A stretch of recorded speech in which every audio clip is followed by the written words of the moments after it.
ان کو جو آرمی نے اپنا کسٹڈی میں لے لیا ہے اور ان کا ٹرائل کرنے جا رہی ہے کورٹ مارشل کے ذریعے سے، یہ انہوں نے کہا کہ یہ آئین کے متصادم ہے، کالعدم ہے، لہذا انہوں نے اس تمام پروسیس کو وہ غیر قانونی قرار دے کے منہدم کر دیا۔ لیکن اس میں 21 اپیلیں جو ہیں وہ کر دی گئیں، وفاق کی جانب سے بھی اور صوبوں کی جانب سے بھی اپیلیں کر دی گئیں، اور کچھ اپیلیں تو اٹارنی جنرل فار پاکستان نے کی وفاق کی جانب سے، اور وہ بھی بنا کابینہ کی منظوری کے، اور جو کہ وفاق کی تعریف مصطفیٰ امپیکس کے کیس میں سپریم کورٹ کر چکی کہ وفاق جو ہے وہ کوئی سیکٹری یا پرائم منسٹر نہیں ہوگا، بلکہ وفاق پوری کابینہ کی منظوری سے وفاق متصور ہوتا ہے۔ سو وہ جب ہوئی تو انہوں نے اپیلیں کر دیں، اور اپیلوں کی جو ہے بینچ بنا دی گئی، قاضی فائز عیسیٰ چیف جسٹس صاحب نے بنا دی گئی، اس وقت جسٹس سینئر پیونی جج طارق مسعود صاحب کی سربراہی میں، سردار طارق مسعود کی سربراہی میں، جس پر ہم نے اسی دن اپیل کیا تھا، اسی دن ہم نے اعتراض کیا تھا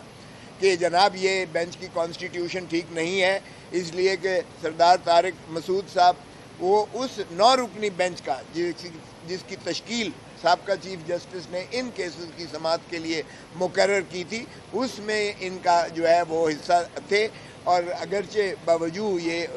اس میں سے جو ہے ریکیوز کر گئے، لیکن یہ سننے سے قاصر ہے، اس لیے کہ اگر آپ اس کا حصہ رہے ہوں تو پھر انٹرا کورٹ اپیل میں آپ سماعت نہیں کر سکتے ہیں۔ بہرکیف ہمارے اعتراضات کو انہوں نے جو ہے نہ نظر انداز کرتے ہوئے نہ صرف سنا بلکہ جزوی طور پر اس کو معطل کر دیا حکم کو، اپنے ہی سپریم کورٹ کے 5 ججز کے فیصلے کو، اور کہا کہ ٹرائل ہو سکتا ہے لیکن فیصلہ حتمی نہیں اناؤنس کیا جائے گا۔ تو اسی کے تسلسل میں کئی تاریخیں لگتی رہیں، اور ہم ہر پیشی پر ہم اس طرح سیمگی کا عالم میں ہم بتاتے رہے کہ ہمارے جو محبوسین ہیں جن کو ملٹری کسٹڈی میں رکھا گیا ہے، جس کا کوئی جواز نہیں ہے، اور ریمانڈ پہ ریمانڈ دیے جا رہے ہیں، جو کہ بالکل صریحاً 167 ضابطہ فوجداری کی خلاف ورزی ہے، وہ جو ہے ان کو اگر رکھنا بھی مقصود ہو تو عام جیل میں، جیل مینول کے تحت رکھا جا سکتا ہے، جہاں ان کی ملاقاتوں کا ایک شیڈیول ہوتا ہے، باقاعدہ قانون موجود ہے۔ لیکن اگرچہ جیلیں بھی اس وقت ماشاءاللہ اسٹیبلشمنٹ کے قبضے میں ہیں، جو خود عمران خان صاحب نے لکھ کے تحریر دی ہوئی ہے کہ یہاں جو ہے یہ اڈیالہ جیل جو ہے یہ اسٹیبلشمنٹ کے قبضے میں ہے، اور وہی مانیٹر کرتے ہیں یہاں سب کچھ، وہ بھی آئین اور قانون کے ماورا اور متصادم ہے۔ بہرکیف آج اس کی سماعت جو ہے اپیلوں کی لگی ہوئی تھی۔ آج میں نے سب سے پہلے اعتراض کیا، کیونکہ پچھلی تاریخ پر ہم نے اعتراض کیا تھا کہ ہمارے 7 ہفتوں سے جو ہے نیازی وہ عباد اور دیگران جو ہیں وہ ان کو ملنے کے لیے 7 ہفتے نہیں دیا گیا، اور حفیظ اللہ نیازی صاحب تو خود موجود تھے جنہوں نے اپنے بیٹے حسام نیازی کی بارے میں کہا کہ مجھے ملاقات نہیں کرنے دی گئی ہے، اور جن کو ملاقات کرنے بھی دی گئی وہ سلمان راجہ صاحب نے بتایا کہ ان کے پاؤں میں ہتھکڑیاں بیڑیاں ڈال کے، ہاتھوں میں ہتھکڑیاں ڈال کے پیچھے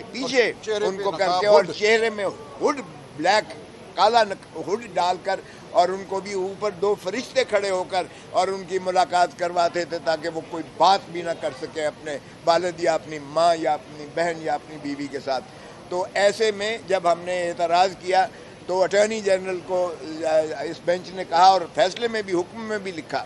تو آج اٹارنی جنرل نے بتایا کہ میں نے یہ جی ملاقاتیں ان کی ہو گئی ہیں، لیکن آج میں نے پھر کھڑے ہو کر کہا کہ جناب ایک شخص میاں عباد فاروق، جس کا 5 سال کا بیٹا بیچارہ 5 سال کا بچہ، معصوم بچہ شہید ہو گیا، فوت ہو گیا، مر گیا، اس کو وہاں بھی جنازے پر بھی نہیں جانے دیا گیا، اور اس کا جو ہے ملاقات پھر نہیں کروائی گئی، 1 مہینے 7 ہفتوں سے وہ اس کی ملاقات نہیں کروائی گئی، اور اس کا اٹارنی جنرل نے کہا اور کہ جی آج ہوگی۔ پھر جج صاحبان نے ان کو بلوا کر، جو ان کا بریگیڈیئر آئے ہوئے تھے، لیگل آفیسر جو بھی تھا، اس کو کہا کہ بھائی ان کی بات سنیں. اب مجھے نہیں پتا کہ وہ ملاقات ہوتی ہے یا نہیں ہوتی ہے، لیکن اس عباد یوسف کا جو ہے، عباد فاروق کا بھائی جو ہے وہ آیا ہوا ہے، اور اس نے جس قسم پرسی کے عالم میں بتایا ہے کہ ہمارے بھائی کے ساتھ کیا حال ہو رہا ہے، جبکہ بچہ ایک معصوم شہید ہو گیا، فوت ہو گیا، تو اس کے تک بھی جنازے میں وہ شریک نہیں ہوا باپ جو ہے. تو آپ اندازہ کریں کہ اس کی کیا کیفیت ہوگی جس کے ساتھ، اور پھر ملاقات بھی نہیں کروائی جا رہی ہے. تو جج صاحبان نے ایک جو عقیل عباسی صاحب ہے جج صاحب، انہوں نے کہا دیکھیں انسانی حقوق کی پامالی تو مت کرو کم از کم. تو سرزنش جو ہے سپریم کورٹ کے جج صاحبان کے سے بھی اس بارے میں ہوئی، کیونکہ ظاہر ہے کہ کم از کم ہم تو اشکبار ہو جاتے ہیں جب یہ داستانیں سنتے ہیں. میرے تو حلقے میں ہے NA 122 میں ہی کور کمانڈر ہاؤس آتا ہے، اور میرے حلقے کے یہ کافی سارے لوگ ہیں جو آ کر اس قسم کی کہانیاں بتاتے ہیں کہ کلیجہ آپ کو یعنی آتا ہے، منہ کو آتا ہے، آپ کی سوچ ہوگی کہ کیا ان کے ساتھ ہو رہا ہے. سو ایسے میں آج پھر شروعات جب ہوئی تو کیس کی، تو فاضل ایک پرائیویٹ وکیل صاحب جو ہے خواجہ حارث صاحب کو جو انگیج کیا گیا تھا وفاق کی جانب سے، یہ ڈیفنس منسٹری کی جانب سے کیا گیا. یعنی اٹارنی جنرل صاحب نے ابتدائی آپ نے بات بتانے کے بعد کہ آپ کے حکم کی تعمیل کی گئی ہے، انہوں نے کہا جی باقی کا کیس جو ہے یہ خواجہ حارث صاحب جو ہے بحث کریں گے، کیونکہ یہ ان کو انگیج کیا گیا ہے آرگیو کرنے کے لیے. تو اس پر فیصل صدیقی صاحب کی جانب سے ایک اعتراضی درخواست تھی، عذرداری تھی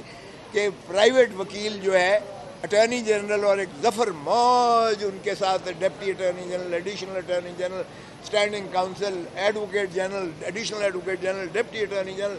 ایک موج ظفر موج ہے جو سرکار کے وکیل ہوتے ہیں، وفاقی ہوں یا صوبائی ہوں، اور ان کا پیسے تنخواہیں بڑی بڑی تنخواہیں وہ ان کی عوام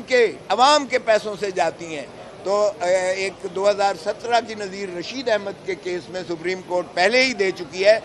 کہ اگر جو ہے اٹارنی جنرل جو ہے یہ لکھ کر دے گا کہ میں نااہل ہوں، نااہل کا لفظ لکھا گیا،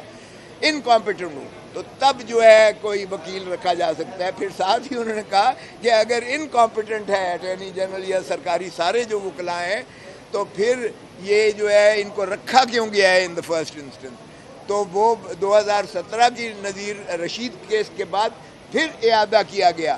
جو 2023 کا فیصلہ ہے، لیکن 2024 سپریم کورٹ میں رپورٹڈ ججمنٹ ہے، اور اس میں بھی آتھر جج ہمارے چیف جسٹس جو ہے قاضی فائز عیسیٰ صاحب ہیں، اور اس کے رکن اب جو سینئر جج جو پریزائڈ کر رہے تھے آج امین الدین خان صاحب، جسٹس امین الدین خان صاحب اس کا حصہ ہیں اس بینچ کا، جس میں انہوں نے کہا کہ پرائیویٹ وکیل نہیں رکھا جا سکتا.